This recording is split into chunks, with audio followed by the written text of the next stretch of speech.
এই ছবিটি দেখুন। একই বেড়াল, একটি ছবিতে জামা আছে, আরেক ছবিতে জামা নেই। মাত্র 1 সেকেন্ডে ছবি বদলে ফেলা গেছে। এআই প্রযুক্তির মাধ্যমে কাপড় যোগ করা যায়, কাপড় সরানো যায়, এমনকি এমন কিছু তৈরি করা যায় যা বাস্তবে কখনো ঘটেনি।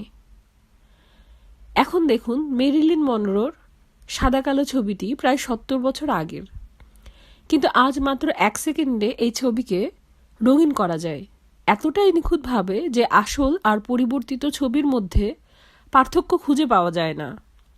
শুধু তাই নয়, চাইলেই তাকে ভারতীয় শাড়ি পরানো যায়, শাড়ির রং বদলানো যায়, স্টাইল বদলানো যায়। যদি একজন বিশ্বখ্যাত শিল্পীর ছবি এত সহজে বদলে ফেলা যায়, তাহলে সাধারণ মানুষের ছবি, বিশেষ করে নারীদের ছবি, কতটা সহজেই অপব্যবহার হতে পারে চিন্তা করে দেখুন। তাই পোস্ট করার আগে একবার ভাবুন। মনে রাখবেন, লাইকের চেয়ে আপনার নিরাপত্তা ও মানসিক প্রশান্তি অনেক বেশি গুরুত্বপূর্ণ।